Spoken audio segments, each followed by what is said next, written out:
ঘুমাচ্ছিলাম তখন আমার স্বামী আমাকে গলা টিপে ধরে। আচ্ছা, গলা টিপে ধরার পরে কোনো রকম ভাবে আমি ছাড়াতে পারি না। গলা টিপে ধরার পরে তারপরে আমার নাক কামড়ে দেয়, নাক কামড়ে নিজের মুখে নিয়ে নেয় নাকের এই ডগাটা। তারপরে আমি যখন আরো ছাড়ানোর চেষ্টা করি আমাকে পুরো মেরে ফেলে দেওয়ার চেষ্টা করে। ছাড়ানোর চেষ্টা করলেও আমার আঙুলটা কামড়ে দেয়, আঙুলটা কামড়ে ডগাটা কামড়ে নিয়ে নেয় মুখের মধ্যে।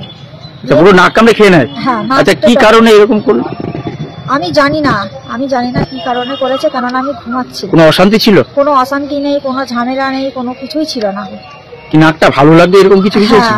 আচ্ছা, মুখটা সুন্দর।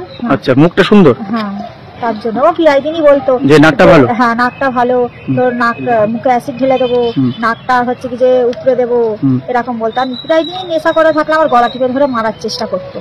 তবুও আমি নিজেকে বাঁচার চেষ্টা করতাম, কিন্তু সেদিন এমন হয়েছিল আমাকে পুরো হাত মারাই করে ফেলেছে।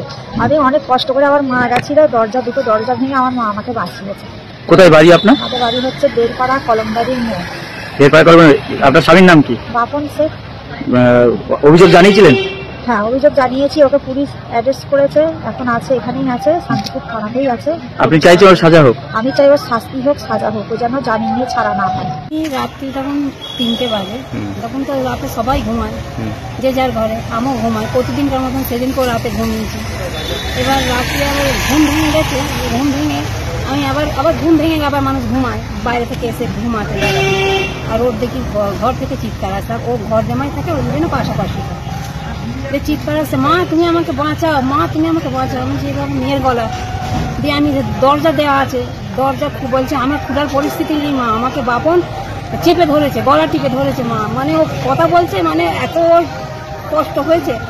দিয়ে আমি দুটো দরজা ভেঙে ওকে আমি দিয়ে দেখি আমার জামাই ওকে গলা টিপে ধরে আছে, নাক কামড়ে নিয়েছে, নাক দিয়ে রক্তবাল বার হচ্ছে, আঙুলটা কামড়ে নিয়েছে, রক্তটা দিয়ে আমি ওকে ছাড়াতে, আমাকে আমার জামাই মারতে যাচ্ছে। দিয়ে আমি ভয়ে আমার পাশের বাড়ি আমার যাই ছেলেকে ডাকি, ও আসে, যে কোনো রকম করে আমার মেয়েটাকে ছাড়াই, তারপর ওকে কামড়ে ধরে, আমার ওই যায়ের ছেলেকে, ওকেও কামড়ে নিয়েছে। দিয়ে কোনো রকম ছাড়িয়ে মেয়েটা মানে আধমরা করেই দিয়েছে। এমনি ও বলেছিল যে তোকে আমার মানে তোর মুখটা, তোর নাকটা আমার খুব সমস্যা হয়।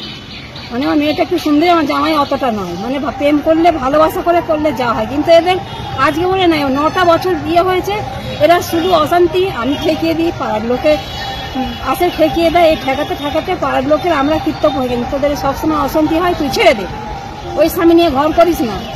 মানে কাজ ও করে, ও আবার আমাকেও বুঝা দিতে হয়। আমি পরের বাড়ি কাজ করে হয়, আমার স্বামী নেই, ছেলে নেই, পুরো শাশুড়ি নিয়ে থাকি, আমার হার্টের রোগ, আমার অনেক রোগ নিয়ে থাকি, তার সত্ত্বে এদের অশান্তি হয়। আমি ঠেকিয়ে দিই, পাড়ার লোকে ঠেকিয়ে দিয়ে দেখি হয়ে বলেছে ছেড়ে দে, যে বললো ছেড়ে দেবো, একটা বাচ্চা হয়ে গেছে, এই বলে কে জানে যে রাতে ঘুমানোর পর আমার মেয়েকে এইভাবে মারবে। মানে হাফ মার্ডার যাকে বলে সেইটাই ছিল। নাকে 7টা সেলাই পড়েছে, এই আঙুল যখন, মানে আমরা খুব অসহায়, আমাদের পাশে কেউ নেই, আমার না ছেলে আছে না স্বামী আছে, কেউ নেই।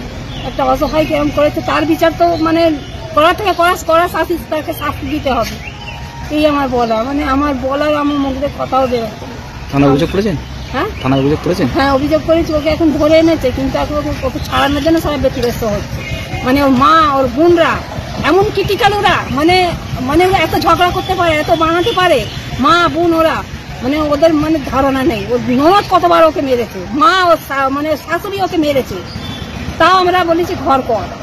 আমরা জানতে পারিনি যে ও মানে এরকম হবে, মানে কোনো কেউ চায় না যে একটা সংসার ভাঙে, সেই হিসেবে ওকে এতদিন বলেছি ঘর কর, সেই হিসেবে করে। তার মধ্যে আমার মেয়েকে যে সেদিনকে ওইভাবে করবে, যদি জানা থাকতো আমি কবে ছাড়িয়ে